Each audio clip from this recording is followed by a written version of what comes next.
Young Money.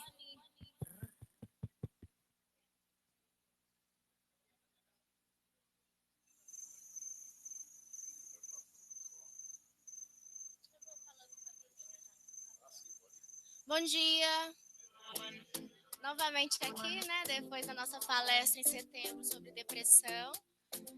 Peço desculpa a todos pelo atraso, né? O pessoal que está conectado aí nas unidades.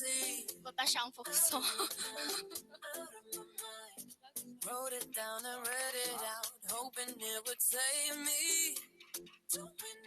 Bom, gente, câncer de mama, né? É um tema extremamente importante. O Dr. José Messias, ele vai falar sobre a importância da prevenção e do cuidado. A gente sabe que o ano inteiro é o ano de se cuidar, mas a energia se concentra no mês de outubro, assim como o Novembro Azul. Então, agradeço a participação de vocês, a presença é muito importante, vocês valorizarem essas ações que estamos aí realizando na TOTUS IP e participem, tá bom? E vou passar a palavra para o José Messias, que veio de azul. Doutor, podia ter vindo de rosa, né? Poxa, mas tudo bem. A próxima vez eu compro uma camiseta rosa. Para a altura do mês que vem já vou estar mais prevenido. Bom, como a Priscila falou, meu nome é Messias, eu sou da Unimed, sou clínico de formação e médico do trabalho, faço parte do grupo Medicina Preventiva. Você vai passando ou eu passo? Ah, tá. Bom, então, só para vocês terem uma ideia, a Unimed Campinas é uma cooperativa médica, né? Só para tomarem conhecimento, qual a diferença cooperativa médica? Que na realidade, todos os médicos são sócios, né? E diferente de clínicas, por exemplo, que às vezes tem dono que nem médico é. E aí os médicos eles ficam mais sujeitos a ingerências que não relacionadas à área de saúde, né? Lógico que, como em todo lugar, tem bons e maus profissionais, mas é melhor ser atendido pelo dono do que ser atendido por um terceiro que às vezes está mais interessado só em pegar o dinheiro, né? Só que o mais importante do que você ter convênio, mais do que você ter médico, melhor convênio do mundo, etc, etc, é você fazer justamente o que a Priscila já falou, prevenção. Prevenção não é coisa de outubro rosa, novembro azul, de junho amarelo, não tem nada disso. Prevenção é todo dia. É prevenção no trabalho, é prevenção em outras doenças, não é só em câncer de mama, é em tudo quanto é doença, tá certo? Em tudo quanto em tudo quanto é atividade da nossa vida, né? Tem uma palestra que a gente faz sobre o acidente do trabalho, e que tem uma palavrinha muito simples que é opa. O que quer dizer opa? Opa. Observe, planeje e haja. Então, primeiro você observa, depois você planeja o que vai fazer, depois você vai agir. Isso aí é válido para tudo na vida, até porque você vai entrar numa festa. Se você vai entrar num lugar em que tá uma bagunça desgraçada, você vai saber que você vai arrumar encrenca, né? Então você observa. O famoso, você entrou de gaiato no navio, gaiato no navio, o teu risco é maior. E a maior parte, não existe, por exemplo, acidente. Eu estou citando de passagem acidente porque faz parte do aspecto de prevenção. Não existe, não se sabe culpado. Sempre tem um culpado. Sempre tem uma culpa. E nós somos culpados dos nossos atos. Nós somos culpados de não fazermos prevenção. A medicina preventiva da Unimed, então, como é um departamento cuja atividade justamente o objetivo é prevenir doenças ou lesões, ao invés de curá-las. Aquilo que eu já falei, né? É melhor ser prevenido que ter que correr atrás ou então tratar os sintomas, visando melhorar a qualidade de vida de seus usuários, certo? Ou seja, de qualquer forma, você vai estar prevenindo que a coisa piore. Então, minha missão, proporcionar a melhoria da qualidade de vida, tá? Dos clientes, através da educação em saúde. E o setor de palestras faz parte disso daí. Não é ninguém querer saber que vocês fiquem mestres em nada, apenas terem uma noção básica de como as coisas acontecem, tá certo? Aí são alguns dos programas da Unimed Campinas: Nutrição, Arquitetos da Vida, Clube da Gestante, Saúde Emocional, Programa de Diabetes, Tabagismo, Hipertensão, Obesidade e Gerenciamento de Pacientes Crônicos. Gerenciamento de pacientes crônicos, os pacientes são cuidados em casa, é assistência domiciliar. Tá? Então, existe para cada uma dessas atividades tem um grupo de médicos, serviço social, enfermeiro e assim vai. E as palestras são um setor da medicina preventiva que justamente visa passar temas médicos para o pessoal conhecer. Bom, agora aqui é o seguinte, eu até deixa eu colocar uma coisa para você, Priscila. Dentro o câncer de mama, obviamente que o aparelho genital feminino, certo? Está dentro do time dos cânceres ginecológicos. Tá? Se vocês quiserem, eu posso até falar sobre algum outro tipo de câncer ginecológico. Se quiserem, eu só me atenho a câncer de mama.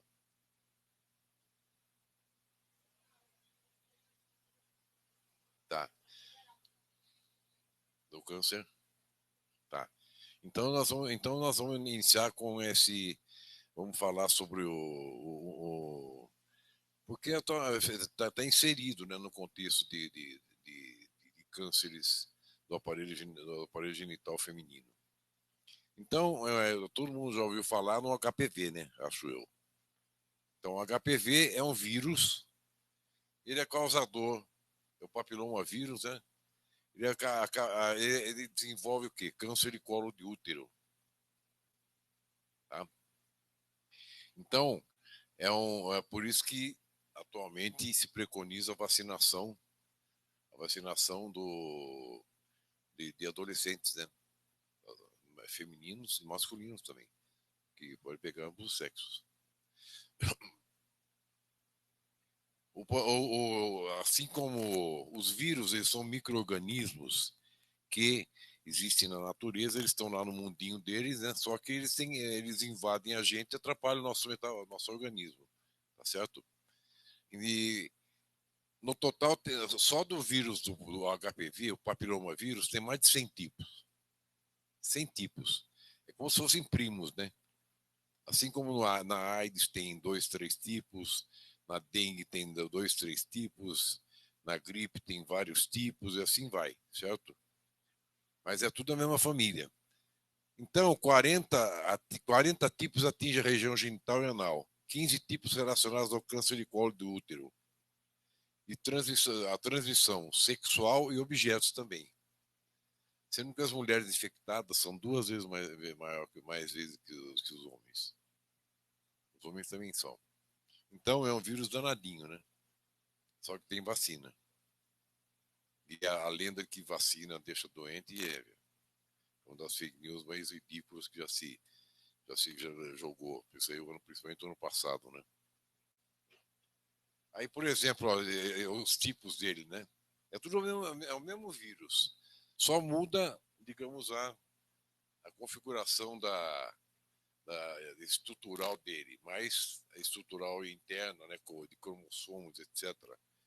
Mas são vários são tipos. Então, tipo 6 e 11, 90% deles causam verrugas genitais.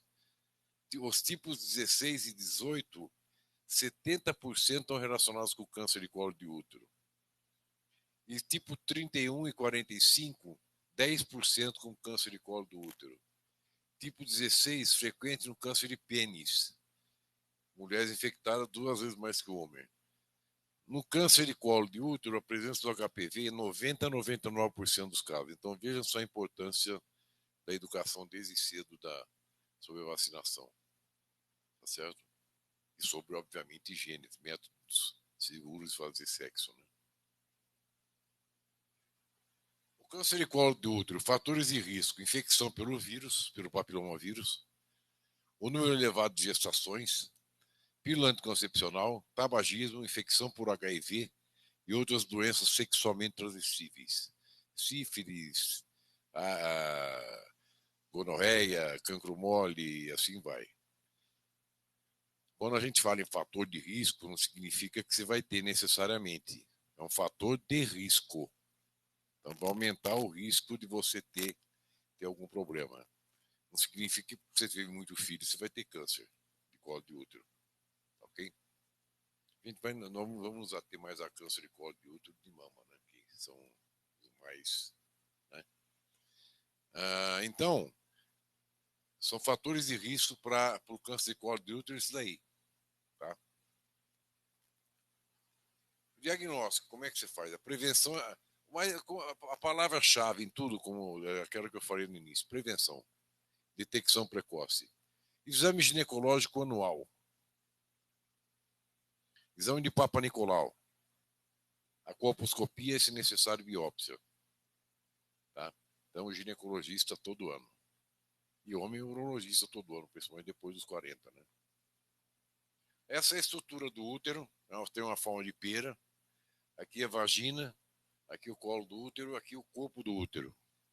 Aqui uma outra visão. E a parte interna, que é o endocérvix. E a parte externa, que é o ectocérvix. Tá?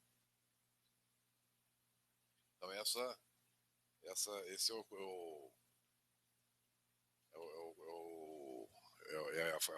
estrutura do útero. Esses são os exames que são feitos no diagnóstico de câncer de colo de útero. Exame de Papa Nicolau, exame simples, colhe o material no fundo aqui aqui, ó. E aqui, ó, aqui você vê uma estrutura com câncer e a outra normal. Por um exame mais detalhado, né? Tá certo? Aí tem as várias fases do câncer, né? Que é onde a gente não quer chegar nunca, né? A fase 1, fase 2 e a fase 3. A coisa proliferando, né? Então, o papiloma vírus é um causador de câncer de colo de útero, além daqueles outros fatores. Tá? Outros fatores de risco.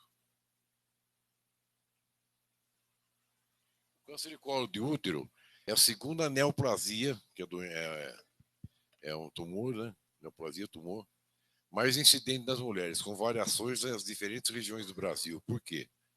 Informação, né? Você vai por aí afora, por esse Brasilzão, você imagina as condições de higiene, as condições sanitárias, as condições de desinformação. Tem gente que passa anos, tem gente que nunca foi no ginecologista na vida. Então, quanto mais desinformada a pessoa, quanto mais pobre a região, maior o risco de se contrair a doença. Né? Aí é o ponto que a gente não quer chegar, né? No tratamento. Cirurgia, radioterapia e quimioterapia. Só que até aí judiou, né? Judiou demais, né? A prevenção, vacina, quadrivalente e bivalente para o HPV. Então, olha aqui. Essa vacina quadrivalente, ela pega 6 subtipos. 6, 11, 16, 18. A bivalente pega o 16 e o 18. Certo? Isso aqui é rotina de saúde pública já. A vacina contra o HPV. Bom, então, em relação ao câncer de colo de útero, tem alguma coisa que vocês queiram conversar, que a gente trocar ideia? Né? Não, sintomas, você pode ter corrimento vaginal, pode ter dores abdominais. Os sintomas variam muito de acordo com a pessoa, né? Entendeu? Irregularidades menstruais, porque você vai estar mexendo com um órgão que fabrica hormônio, tá? Então, são vários os sintomas, mas basicamente seria irregularidade menstrual. Lógico que a irregularidade menstrual tem uma série de outros fatores, né? Aí é a velha história, você tem que chegar para você. Não existe, digamos, um anticoncepcional, uma pílula ou um hormônio igual para toda mulher. Cada mulher tem um perfil hormonal. Por isso existem vários tipos de anticoncepcionais. Então, os sintomas dependem muito da pessoa. Mas geralmente pode ter dor embaixo do ventre, pode ter corrimento, pode ter sangramento. Tudo depende da fase que a coisa é pega. O objetivo é justamente você passar daquela fase que você tem a coisa, tem o controle normal do seu organismo, fez o exame de prevenção, não viu nada e beleza pura. Ok?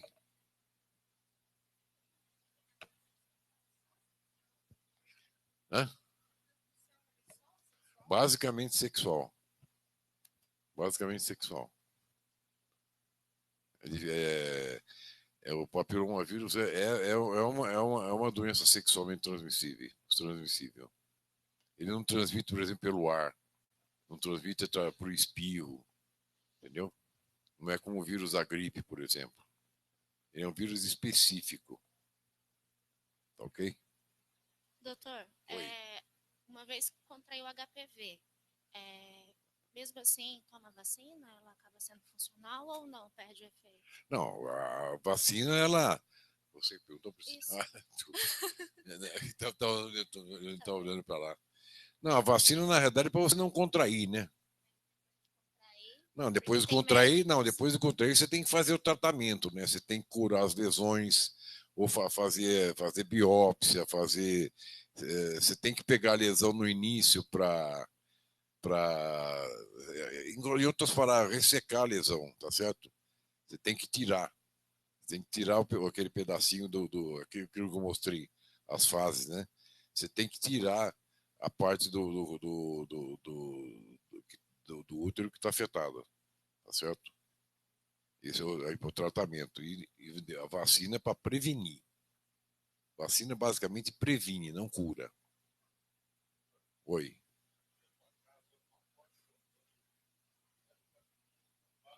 Hum. Sim.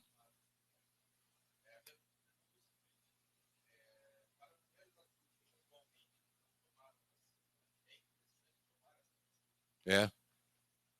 Eu não sei como é que estão os programas de saúde nos postos de saúde, né? Entendeu?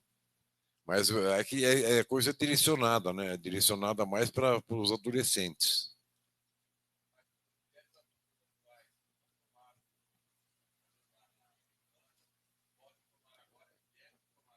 Não, podem tomar. Podem tomar, porque o vírus pode aparecer em qualquer idade, né?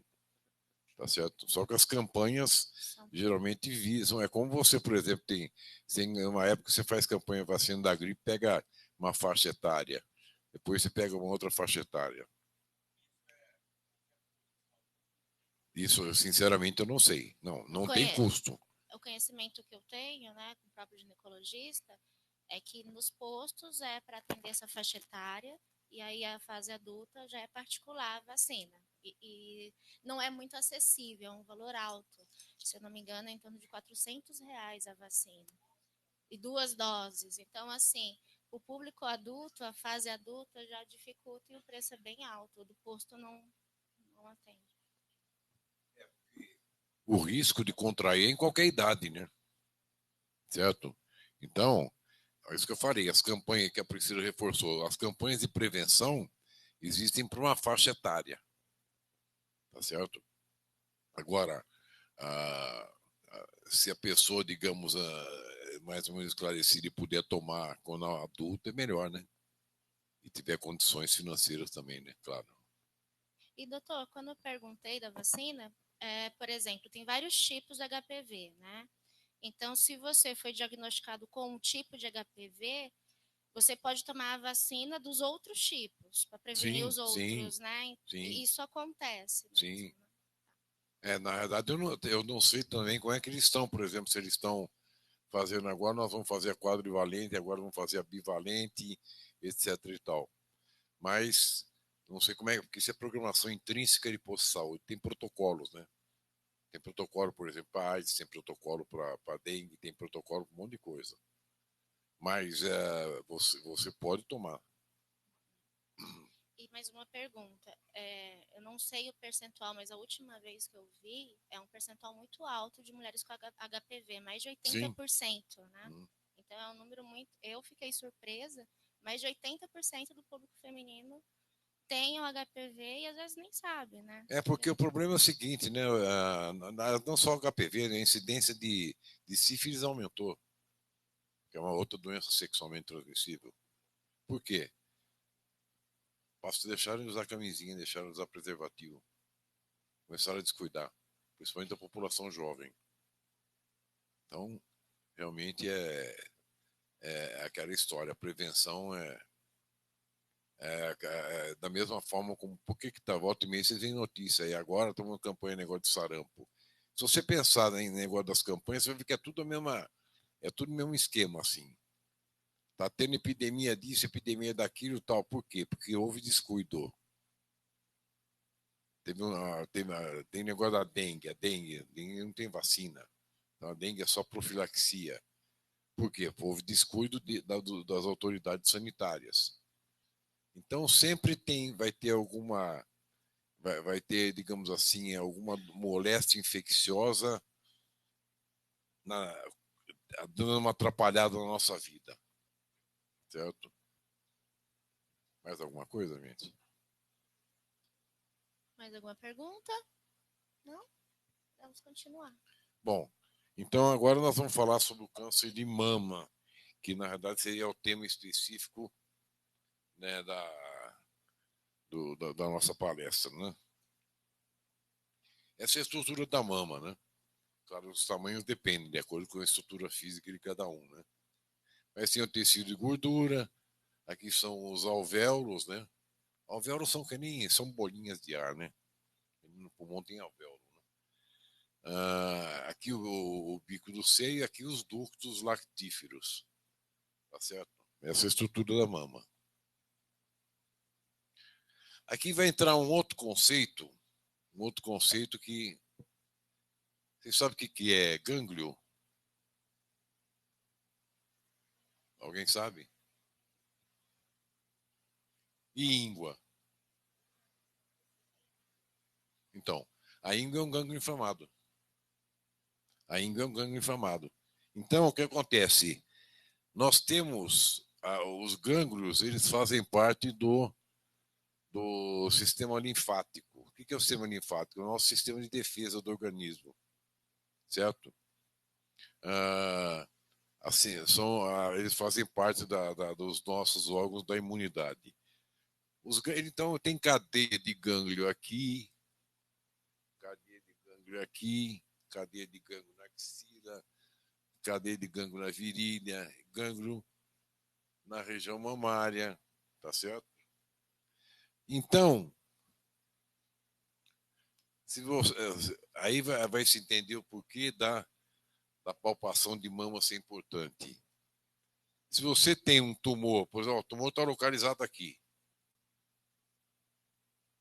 Esse gângliozinho aqui, o gânglio chamado gânglio sentinela, ele vai aumentar de tamanho. Só que como não é um processo infeccioso, é um processo inflamatório, ele só vai aumentar de tamanho, não vai doer. Enquanto com a íngua dói, né?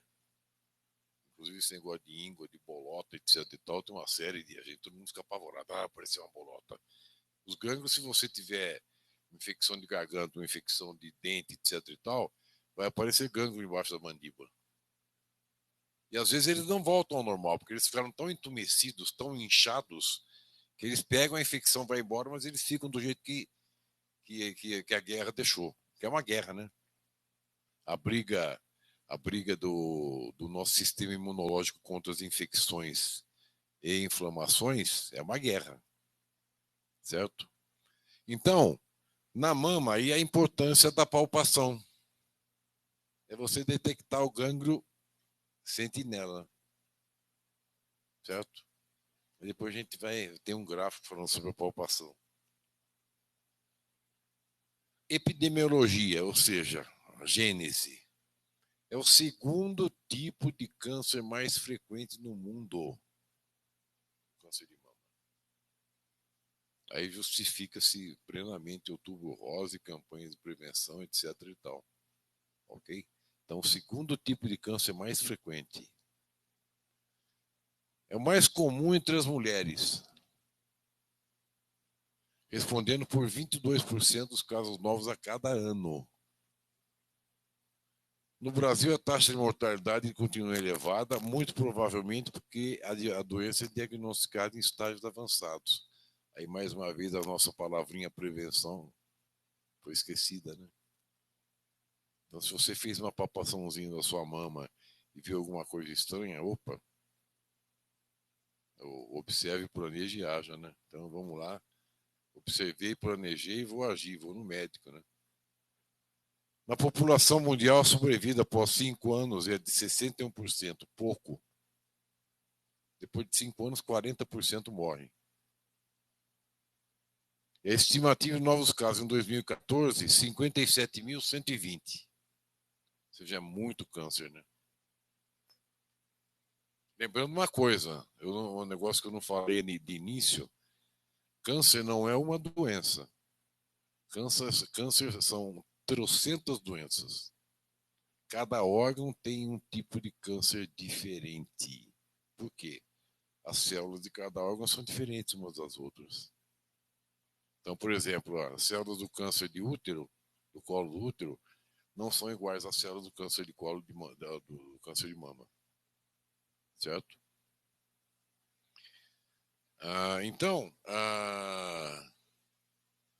O câncer, para cada tipo, então, o câncer de pulmão tem um jeito, o câncer de pâncreas tem outro, o câncer de mama tem outro, o câncer de fígado tem outro, assim vai. São várias doenças. Algumas têm uma sobrevida, tem o câncer de sangue, o câncer linfático, que envolve os gânglios, inclusive, tá certo? Sinais e sintomas. A evolução é lenta. Olha como é importante a palpação mais uma vez. A maioria parece um nódulo. Olha o tumor tá aqui, olha o gânglio. Os gânglios são assim, ó. A cadeiazinha. Eles são. A palavra sentinela é a melhor coisa. São os órgãos sentinelas do nosso corpo. Certo? A maioria tem nódulo na mama. E pode acontecer em qualquer idade. Isso que é o X da questão. Né? Existem predileções em relação à localização, que a mama feminina é dividida em quadrantes. Quadrante superior interno, quadrante superior externo, quadrante superior, aliás, inferior externo, quadrante inferior interno. E tem o bico do seio também, né? 41% localiza nessa região mais externa aqui.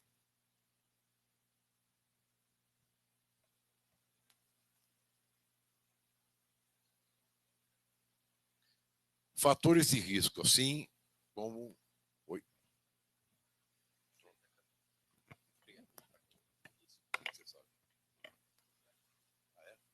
Ah, tem que nada como ter um técnico assessorando, né?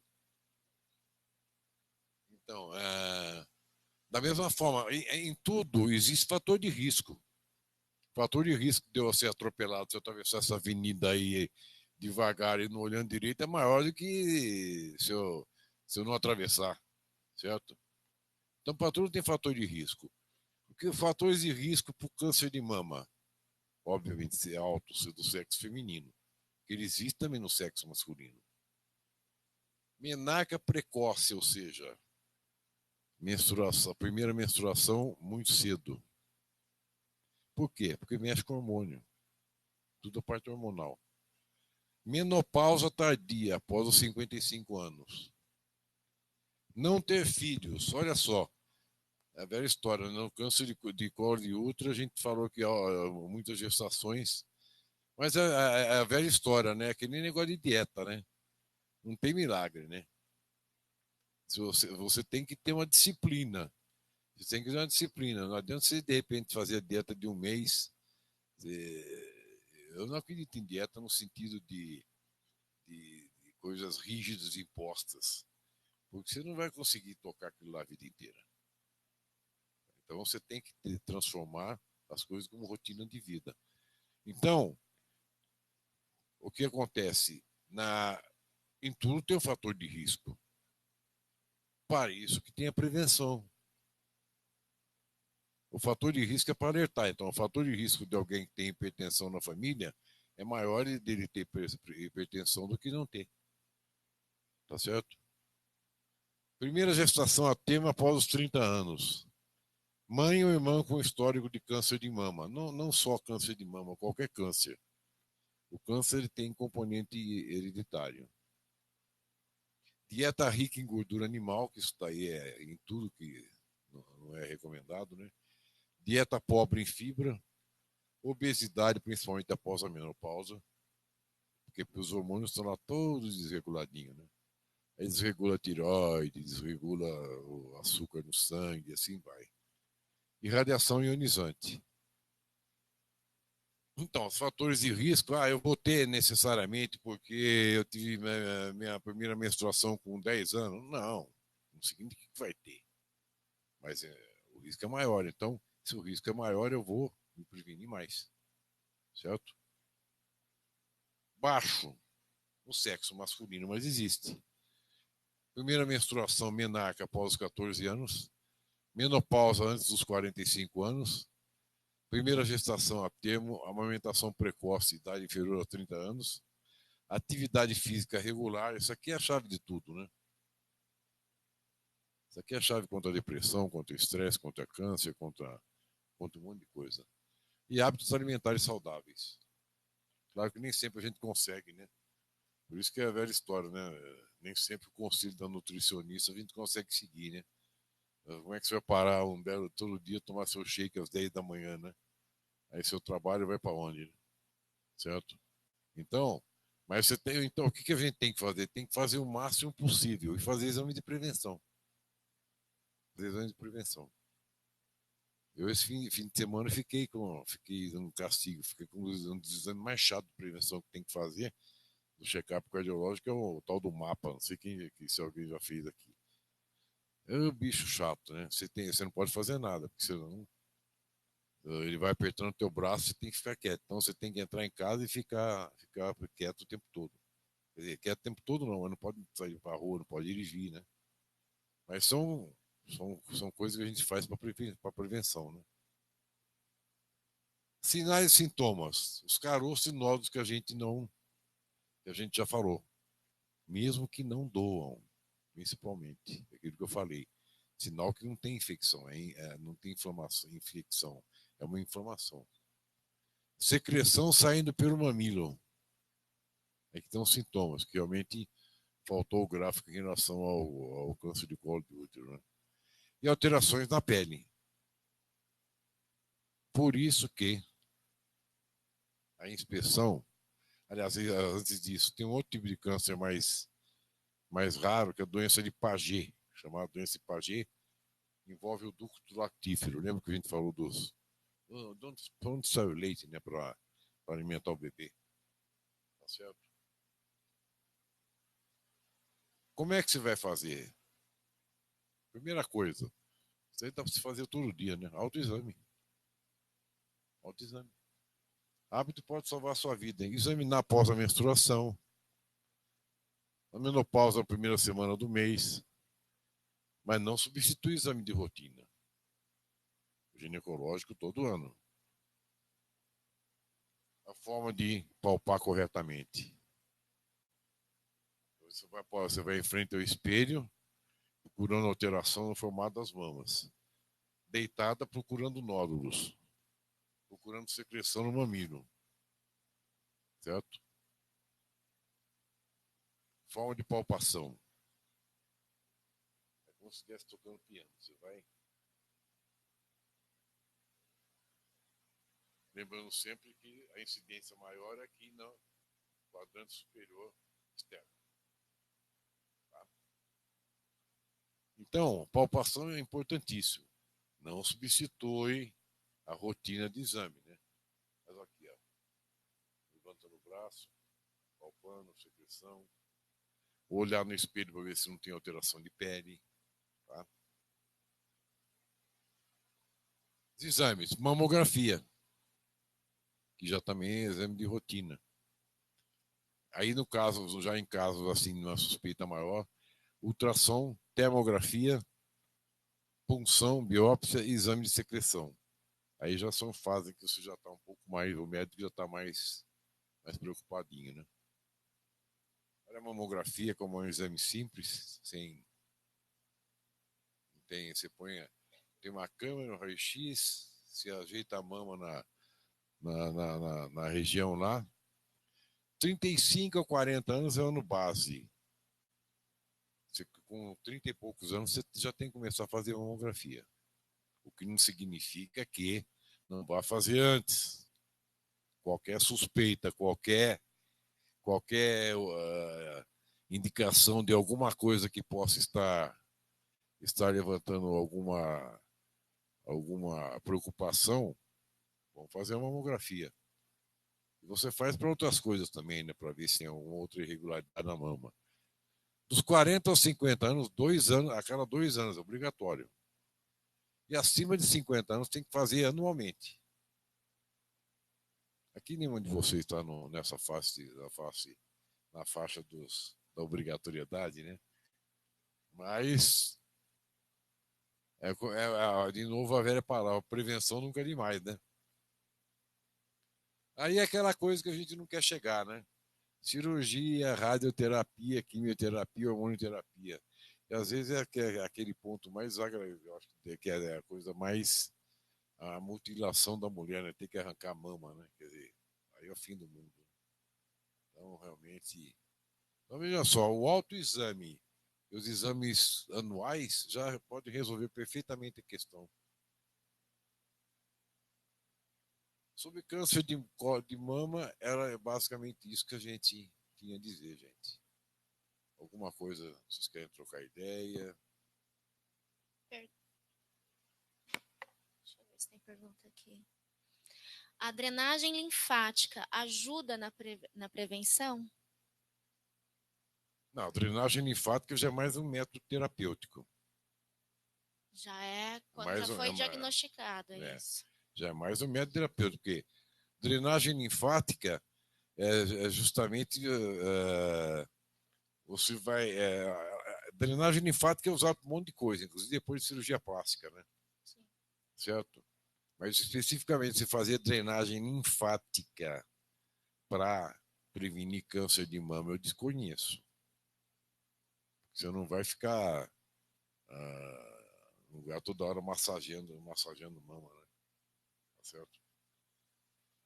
Então a drenagem linfática ela pode ajudar ajuda a circulação dos fluidos, a não ser que seja um negócio que pegue o corpo todo, né? Que pegue a região torácica, etc e tal.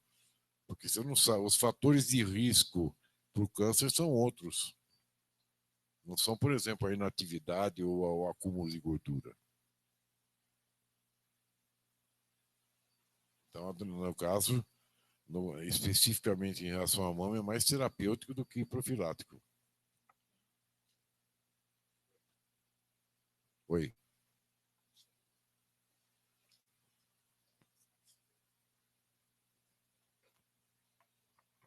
Questão de genética. Quanto por cento do lado de câncer pode ser causado pelo lado materno ou paterno de quem tiver câncer, assim, dois lados? Não tem uma estatística assim específica. Não? Não. Específico não. Tem câncer, às vezes tem câncer de avô na família. Os pais não têm. Tem câncer no avô e o risco de ter câncer também existe. Não existe um estudo pelo menos que eu saiba, dizer, ó, se é teu avô, se é tua mãe, se é teu pai, se é tua irmã, é tantos por cento. Tá? Eu tenho duas perguntas. A primeira é identificando um nódulo. O médico ele sabe dizer com precisão se esse nódulo é benigno ou maligno pelo tamanho, sem fazer um exame mais complementar? Não, porque o nódulo está só aparecendo externamente. Você tem que fazer mamografia, fazer biópsia, certo? Aí você tem que fazer um exame acurado da mama. Entendi. E sendo benigno, qual é a possibilidade desse mesmo nódulo se tornar maligno? Ou não tem essa possibilidade? Não, em princípio não. Não, na verdade não é questão de nódulo benigno, não. O nódulo em si não é o câncer, né? Ele só está avisando. Entendi. Por isso que ele chama sentinela. Tá entendendo? É lógico que você tira ele também, né? Porque ele tem material cancerígeno. Mas a pessoa pode ficar a vida inteira com esse nódulo, não tirar e não se tornar câncer? Não é, não. É bom retirar, né? É bom retirar, porque qualquer nódulo assim que... Na realidade, depois que você detectou o nódulo mamário, você vai pegar, vai fazer todo o procedimento. Primeiro fazer o diagnóstico, ver onde é que está o tumor mamário. E depois você vai tirar o nódulo também, porque ele já perdeu a função dele, né? Obrigada.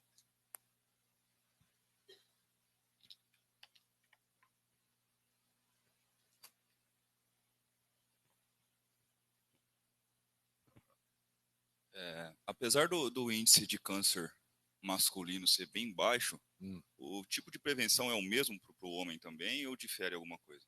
Na realidade é palpação, né? Palpação. O homem não fica fazendo mamografia, né? Porque não é todo mundo que tem digamos, mama gordinha, né? Às vezes, né, os caras bem magrinhos que nem aparece nada, né? Na verdade de novo, remete àquela coisa da prevenção, né? Prevenção é tudo. Se você notar alguma coisa estranha no seu corpo em algum lugar, você tem que ver o que é. Certo?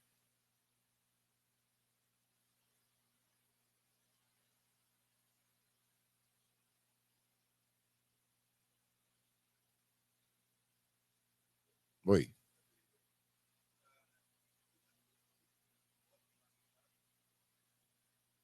Não.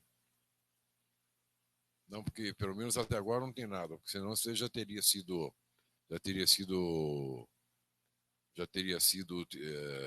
banido, né, do mercado.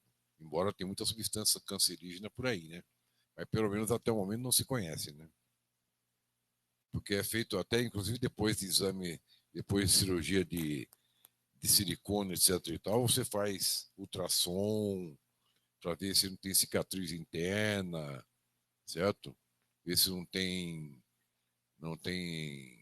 nenhuma estrutura estranha na parada, entendeu? Mas em princípio não. Agora depende do cirurgião plástico, né? Tem uns caras que põem silicone que, pelo amor de Deus, né? Vira uma verdadeira bexiga, né?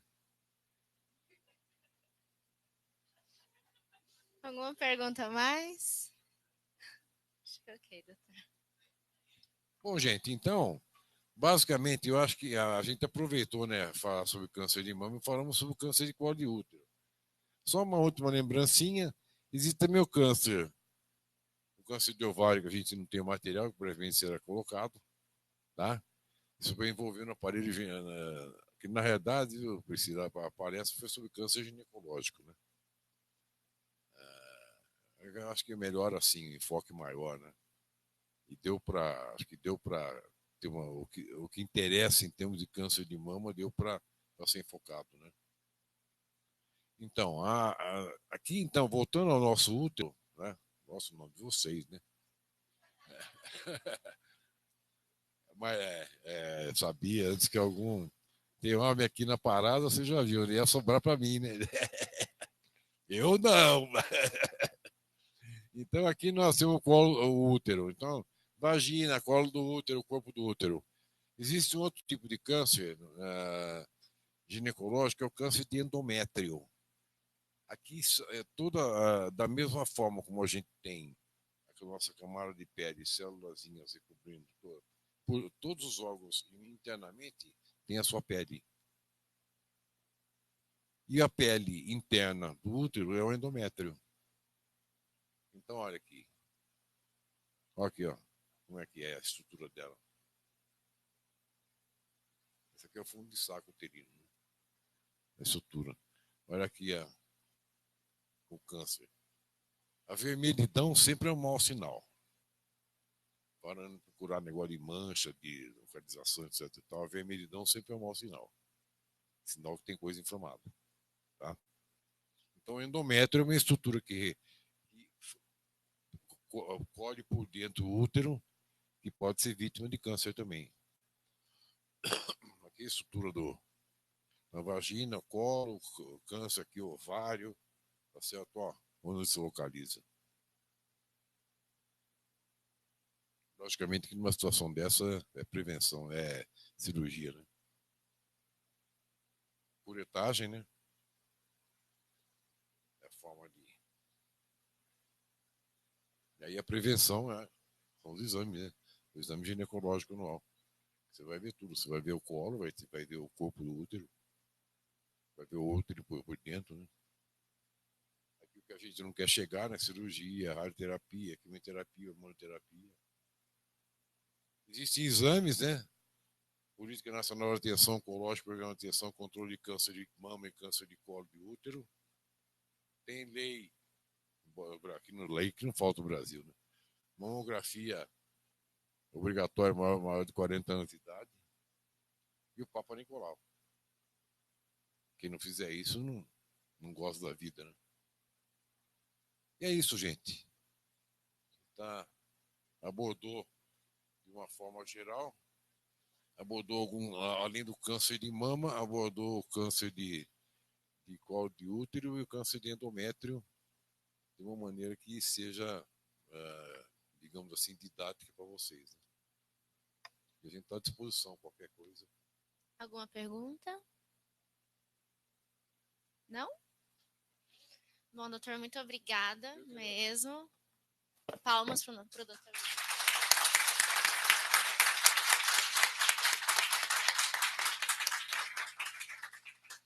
Acho que é um momento aí de mais conhecimento, né, para todos nós. É impressionante quando fala que a taxa de mortalidade é alta, sendo que descoberto de forma no início, né, a chance da cura é 90%, 95%. Então é impressionante que mesmo assim a taxa de mortalidade é muito alta, né? Então, espero que esse conhecimento tenha ajudado a todos nós. Eu acho que assim como eu tenho histórias na minha família, né? Eu perdi a minha avó, meu avô por câncer. É impressionante como isso se torna mais presente na nossa vida. Eu me lembro que quando era criança, a gente desconhecia e de repente a gente vai conhecendo pessoas com câncer de mama, câncer de útero, câncer de pulmão. Isso realmente, eu acho que está sendo a doença aí que está nos perseguindo, né? Nossas pessoas que a gente ama. Então, acho que é importante a gente conhecer e ajudar os familiares a prevenir. Alimentação, exercício, por isso que a gente tem o Gympass, né? Exercício é fundamental para tudo. Desde doença psiquiátrica, circulatória, tudo. A gente teve a palestra sobre depressão, né? E a doutora também reforçou a importância do exercício. Mas é isso, gente. Obrigada mesmo a participação de vocês. E vamos tirar uma foto aqui com o doutor, mas assim, eu queria tirar com todo mundo lá fora, nossa tradicional foto, né? Hoje a gente tem mais pessoas de rosa, porque a amarela é mais difícil. Vocês, as unidades também, tirem foto e registrem um momento. Então, vamos sair daqui e a gente tirar uma fotinha lá fora, tá bom? Obrigada. Se eu vier o ano que vem aqui, eu venho de rosa. Então, tá bom.